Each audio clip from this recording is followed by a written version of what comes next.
Salut à tous les bridgers et bienvenue sur ma chaîne Bridgemania. Nous avons une majeure cinquième et nous avons entre 15 et 17 points. Donc dans les prémices des enchères dans le système d'enchères français, il est prioritaire normalement de dire un cœur, on donne la priorité à l'annonce d'une majeure plutôt que l'annonce de quelque chose à sans atout. Parce que le but du jeu c'est de trouver des feats majeurs de façon rapide. Donc là ici, on est dans cette fameuse situation où on a une majeure cinquième avec une ouverture de 1 sans atout. Alors que faire? Est-ce que je dois faire un cœur ou bien je dois faire un sans atout? En fait, ça va dépendre de la constitution de votre jeu. Si vos honneurs, ils sont plutôt bien répartis, comme là ici, on va plutôt mettre un sans atout. Si par contre vos honneurs sont plutôt concentrés dans deux couleurs différentes, sont plutôt concentrés et pas disparates, on va plutôt privilégier un contrat dans la majeure. On va plutôt ouvrir de 1 dans la majeure. Et aussi, pour jouer à sans atout, on aime bien que voilà, on puisse recevoir l'entame. Par exemple, des mains de type As-Dame Valet, ça c'est très bien pour recevoir l'entame. D'accord? Ensuite, il faut se poser la question de c'est pourquoi en fait il y a ce choix-là. Quand on dit un sans atout, on est direct, on a 15-17 points, mais on peut cacher une opportunité, gâcher une opportunité de trouver un fit majeur. Donc ça serait le désavantage. Et l'avantage d'ouvrir d'un cœur, ce serait de trouver le fit tout de suite. Mais quand en fait on ouvre d'un cœur, des fois, quand on continue les enchères, on peut jouer un contrat qui est beaucoup trop haut que ce qu'on devrait normalement jouer. Et en plus, si on ouvre d'un cœur, il y a un problème à la redemande. Est-ce que là, si on ouvre d'un cœur, vous avez envie vraiment de redemander? Ça veut dire redemander à une bicolore, normalement c'est 4 cartes dans la deuxième couleur du bicolore. Est-ce que vous avez vraiment envie de dire 2 trèfles avec cette main-là? Là, j'ai pas très envie de dire 2 trèfles, de dire un cœur puis ensuite 2 trèfles, je suis pas très content. J'aurais préféré dire 2 piques, mais en principe, on va pas. Ça serait ça serait un bicolore cher. Ça serait la première chose. On n'a pas 4 cartes et en plus, on va pas mentir sur des bicolores, des couleurs à l'atout. Des couleurs en majeur, pardon. Donc là, ici, on va juste faire un sans atout. Ok, donc on va jouer un sans atout. Entame cœur. Donc là, vous voyez, ça fait partie du truc. Le gars ne sait pas qu'on a 5 cartes à cœur. Bon, il entame cœur. Ça nous fait plaisir. On va voir. Alors, a priori, suivant la lecture de l'entame, il doit normalement avoir 4 cartes à cœur. Donc je lis un 5-4-3-1 et lui, il est cingleton. Parce que normalement, s'il a rien du tout dans la couleur, il va mettre du top of nothing. C'est-à-dire la plus grosse carte parmi ces 3 ou 4 cartes. Si c'est 3 cartes, c'est la plus forte. Si c'est 4 cartes, ça va être la deuxième. Et normalement, là, il devrait avoir probablement le roi de cœur, voire même le 10. Donc là, ici, on va mettre le 8. Et cette carte 7 de cœur montre bien une entame en quatrième couleur. Dans une couleur quatrième. Ok, donc là ici, on est dans un jeu. On va compter les levées. On a une levée à cœur sûr, une levée à trèfle sûr, plus une levée qu'on vient de faire. Ok? Donc il faut en faire 4 de plus. Où est-ce qu'on va faire ces 4 de plus? Alors c'est sûr qu'on va faire 2 de plus à pique. 2 de plus à pique, je pense que ça va être simple. Mais à cœur, vous voyez, la disposition, elle n'est pas top. Combien de levées on pourra en faire? Je pense qu'on ne peut pas en faire plus d'une, on ne peut pas en construire ici, parce qu'on a une distribution très désavantageuse pour nous. Parce que c'est West qui possède tous les cœurs ici. Donc en fait, on ne va pas faire tant de cœurs que ça. Les carreaux, il ne faut pas y penser. Donc il faut espérer penser faire 2 levées à trèfle. D'accord? 2 levées supplémentaires à trèfle. Donc on est quand même dans un jeu de nécessité. Eh bien, on va apprendre aussi à compter ses perdantes. Là, on a compté les gagnantes. On n'a que 3 gagnantes. Mais là, on voit que la couleur carreau, elle va être extrêmement fragile. On sait très bien qu'on va perdre beaucoup de carreaux. Ça fait rien quand on est sur du 1 sans atout de perdre tout dans la couleur carreau. Ça fait pas grand chose. C'est normal d'avoir une couleur qui est déficiente. Combien de levées on va perdre à carreau? Alors, le mieux, ça serait d'en perdre 4, puisque le résidu, je vous rappelle qu'il est de 8 cartes. Ils sont fités 8e à carreau, donc soit c'est 4-4, et dans ce cas-là, ils vont faire que 4 levées, soit c'est 5-3, qui est un peu plus probable, quand même 5-3.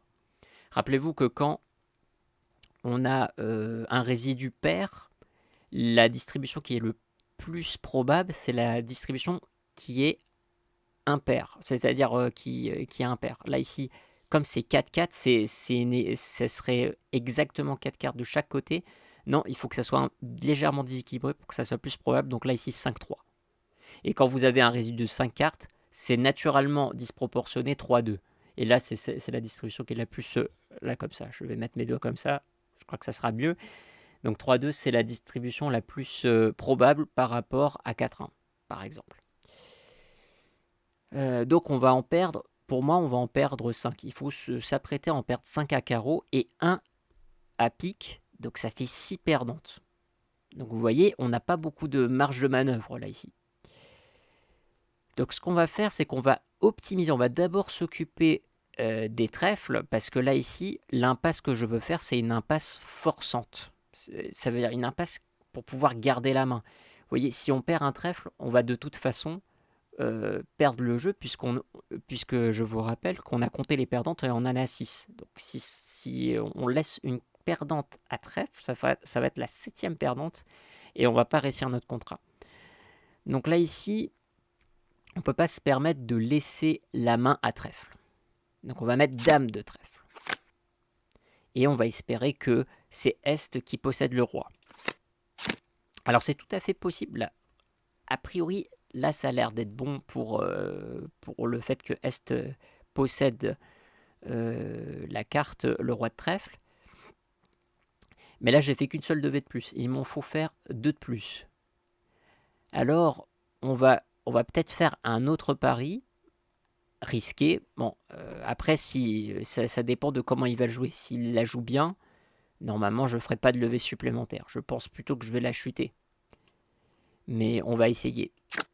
Vous voyez, là, il faudrait pas que West il ait le 10 de trèfle, par exemple. Parce que si j'avais mis mon valet de trèfle, il aurait posé le roi, j'aurais dû mettre l'as et j'aurais dû perdre une levée. Donc là, ici, c'est obligé. Si j'ai envie d'espérer gagner une levée supplémentaire à trèfle, je suis obligé de passer le 8 et espérer que le 10 de trèfle est en Est. Ok, bah c'est pas mal ça. Donc ça veut dire que vraiment lui il a roi 10 de trèfle 4e, il avait ça au début. Et bien là, on a constitué toutes nos levées. Là on va pas s'amuser à faire les cœurs, on va juste affranchir nos piques. Ok. Carreau, bah, là c'est la... Là on sait très bien qu'on va se prendre beaucoup de trucs, beaucoup de levées sur nous là. C'est pas grave, ça fait partie du jeu. Et là, on va gagner. De toute façon, là, on va gagner puisque là, on va reprendre la main et qu'on a 3 levées pour l'instant. 4, 5 à pique, 6 avec trèfle et 7 avec cœur. Donc, on est donc bon. Peut-être même qu'on pourrait pousser le truc jusqu'au bout et de dire, voilà, en fait, on va essayer d'enlever tous les pics. Alors, on pourrait essayer peut-être de faire ça. Mais c'est un peu risqué parce que là je sais pas qui va prendre la main à carreau. Là tout dépend de qui va prendre la main à carreau. Si c'est lui qui prend la main à carreau, c'est une catastrophe. Par contre si c'est lui qui prend la main à carreau, on pourrait l'avoir par rapport au cœur. Là on pourrait enlever ses cartes à pique et dès qu'il a plus que la couleur cœur chez lui, il serait obligé de nous donner un cœur supplémentaire. Mais là, je ne vais pas tenter ce coup-là. Et on va juste se contenter, de prendre nos levées. Donc là, ici, je prends du roi.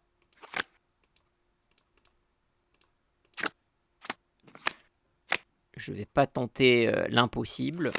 Voilà. Et je vais juste encaisser mes levées. Et on va espérer qu'il a que du cœur. Mais je pense qu'il a quand même un petit carreau pour communiquer avec l'autre. Voilà. Et on va juste faire 7 levées.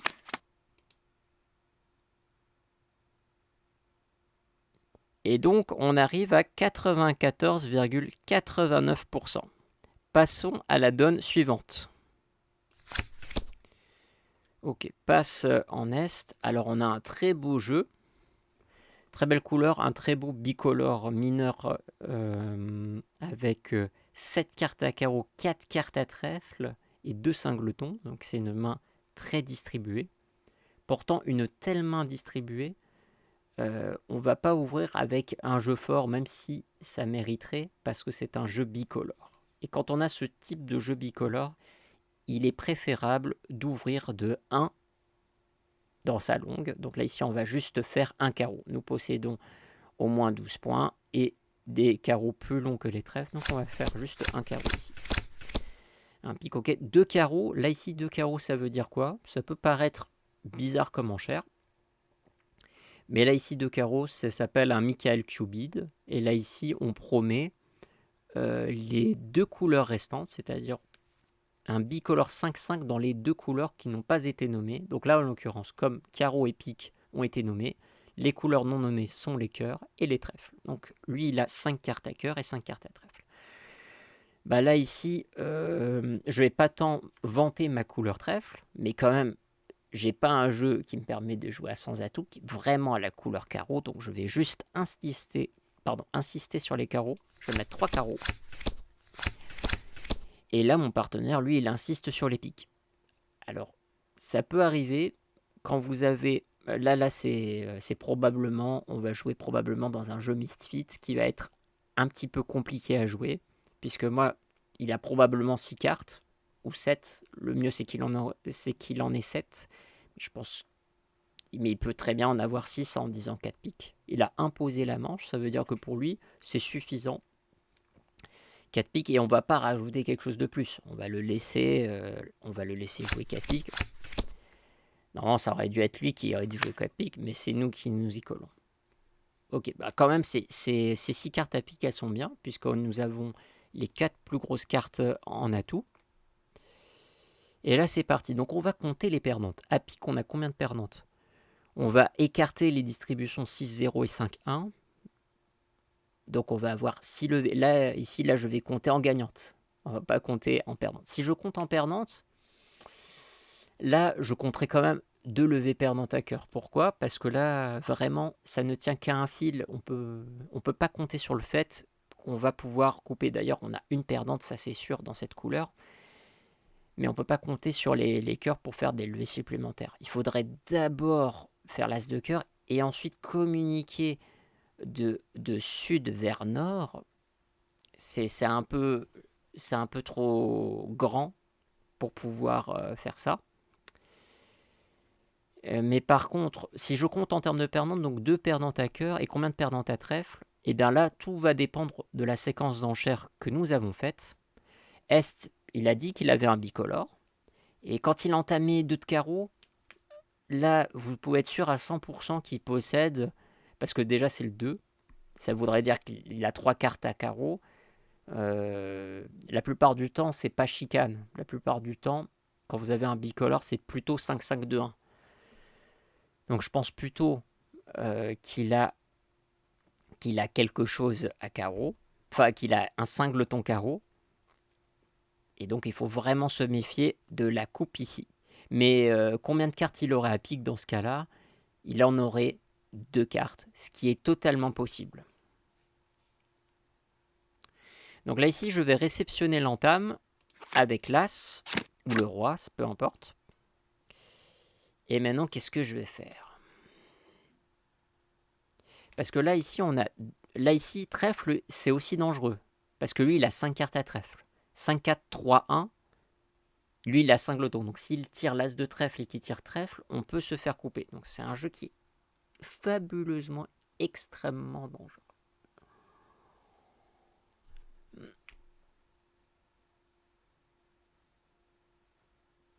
C'est très dangereux comme jeu.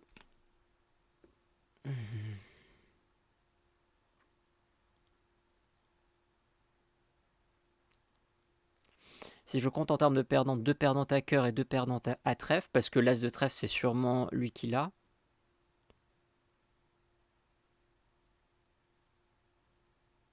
Donc là, ici, 2 et 2 sur.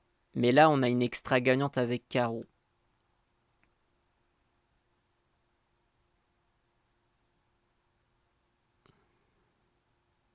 Si je compte en termes de levée de jeu, 6 levées à pique, une levée avec cœur, ça fait 7, une levée avec trèfle, ça fait 8, et as roi de carreau, ça fait 10. Donc peut-être qu'on va juste se contenter, de tirer les atouts et de faire notre jeu finalement, puisque là on a 10 levées de jeu qui sont faites, en tablant sur l'éventualité que la distribution ne soit pas pire que 4-2 à l'atout. Donc c'est ce que je vais faire. On va juste tirer en tête, c'est tout, et puis ok. De toute façon, c'est probable, la distribution était probablement 4-2. Hein. Là ici, qu'est-ce que je vais mettre? Je vais mettre carreau. Voilà. Là, il va tirer les cartes de son bicolore.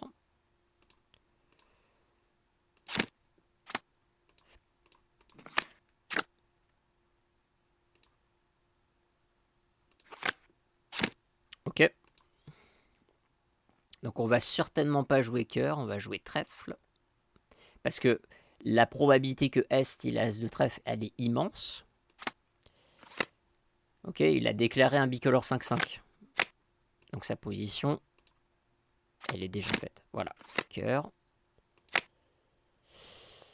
Là, quand même, c'est intéressant. Hein. Là, on peut faire du gros chantage. Là.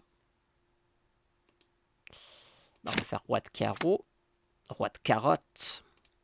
7 de cœur ne nous sert à rien. S'il tire sa dame, on va couper. Ça va être super. Et là, on va pouvoir remonter avec le trèfle ici. Le roi de trèfle que je viens d'affranchir. 10 de carreau. On se défausse de ça et on se défausse de ça. Et finalement, on arrive à un grand chelem en fait. C'est pas mal ça. Et on arrive à un score de 97,89%. Passons à la donne suivante.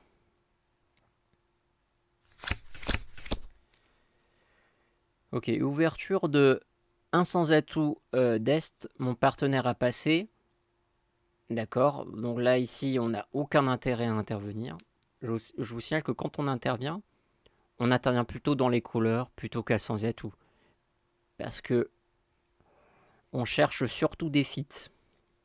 Et comme la plupart du temps, c'est plutôt dans les couleurs qu'on va trouver notre contrat quand on est à la défense. Là ici on va plutôt passer. Ok, c'est eux qui ont la plupart des points, donc on va les laisser faire. Ça veut dire vraiment que mon partenaire, il a presque rien. Il a au maximum 5 points, puisque je compte 25 points. À partir du moment où il y a 300 atouts quelque part, moi j'ai 10 points, 35, il reste 5 points pour compléter les 40 points. Donc de l'autre côté, mon partenaire, il doit presque rien avoir. Il doit avoir peut-être un gros honneur. Et puis c'est tout. Alors là, je suis un petit peu embêté de savoir quelle entame je vais faire. Pourquoi? Parce qu'en fait, mon partenaire, il a rien. Et West, il a 4 cartes à pique. Il a fait un Steeman. Je vous rappelle que le 2 trèfle, je ne l'ai pas précisé, mais le 2 trèfle, c'était un Steeman. Il promet une majeure quatrième, mais qui n'a pas été, soutenu par le déclarant. Donc ça veut dire qu'il a 4 cartes à pique. Et le déclarant, il a 4 cartes à cœur. Donc, quelque part, implicitement, ils ont déjà nommé les couleurs cœur et les couleurs pique. Donc, entamer pique, est-ce que c'est vraiment, ça pourrait être quelque chose de vraiment bien? Bah, je sais pas, hein. Et là, vu la faiblesse de ma couleur, c'est sûr qu'il doit avoir des forces là. Et si j'ai peur que si j'indique une 4e couleur ici à pique, bah, il en profite grandement. Et ça va lui donner vraiment beaucoup d'indications. Mais que faire? Si je tire pas pique, ni cœur, mon cœur, ok, mais si je tire pas pique, il me reste les trèfles et les carreaux. Mais vu que je peux compter que sur moi, mon partenaire, il a presque rien. Il pourrait peut-être avoir un valet de trèfle. Et ça serait top s'il avait l'as. Mais si déjà il a le valet de trèfle, c'est quand même pas mal. Donc je pense entamer trèfle. Une entame plutôt neutre. Je ne veux pas donner de levée ou d'indication à mes adversaires. Donc je vais plutôt entamer trèfle. Alors, si j'ai envie d'entamer trèfle, quelle carte il faut entamer? Est-ce que j'entame du roi ou de la dame? Alors n'entamez surtout pas du roi. Vous savez pourquoi? Parce qu'à sans atout, quand on met le roi, ça veut dire que on a une séquence, on a 3 gros honneurs déjà. On a une séquence avec 3 gros honneurs. As, roi, valet, roi, dame, valet, roi, dame, 10, ou une séquence brisée. Et quand on tire le roi, on veut le déblocage de la couleur. Ça veut dire que si jamais mon partenaire, il avait le valet de trèfle, eh bien, j'ai pas envie qu'il le jette. J'ai envie qu'il le garde. Donc, je vais juste entamer sous le roi ici, je vais entamer la dame de trèfle. Parce que le roi de trèfle, ça exigerait un déblocage de la couleur. Ça veut dire que si mon partenaire il a un valet de trèfle, il est obligé de le jeter. S'il a un as de trèfle, il est obligé de le prendre. Et moi, je ne suis pas du tout dans cette optique de perdre mon roi de trèfle aussi stupidement. Donc là, ici, je vais mettre la dame de trèfle. Elle a tenu. Alors là, je ne sais pas si c'est S qui fait des laissés-passer ou si c'est mon partenaire qui a l'as. Mais en tout cas, ça a l'air d'être une bonne entame. Donc je vais continuer avec le roi de trèfle. Si ça a bien marché, on continue. Peut-être qu'il a l'as. Et non, il n'a pas l'as. Ok. Ah, je ne vais pas lui donner des indications. Là, vous voyez, peut-être qu'il a peur. Vous voyez, il a d'abord fait le roi. Mais là, il ne sait pas. Là, vous voyez, le fait que j'ai pas fait 4e meilleur, là, il ne sait pas s'il peut faire l'impasse ou pas. Vous voyez, il peut avoir des doutes. Ok, là, qu'est-ce que je fais? Là, je vais pas prendre le risque de mettre une petite carte. Parce que là, c'est sûr qu'il va peut-être tenter quelque chose. Eh bien, je vais courir avec ma dame. Comme ça, il est obligé de prendre de l'as. Là, le secret n'est plus. Il sait maintenant que les cartes à pique qui restent, c'est pour moi. Ah bah très bien. Moi, je vais prendre la dame de carreau. Ok, on a 3 levées. On espère faire plus. Moi, je vais tirer pique. Je tire pique maintenant. Je m'affranchis ma couleur pique. Alors, je ne sais pas si ça va servir à grand chose, puisque je ne pense pas qu'on va pouvoir faire les piques. Mais on compte sur notre partenaire pour la suite. Carreau me sert à rien. Je garde mon pique jusqu'au bout. Et il va faire les 2 dernières. Ça, c'est incroyable. Il a fait les 2 dernières levées. Et on est arrivé à faire chuter ce contrat-là. Et on arrive à faire 69,07%.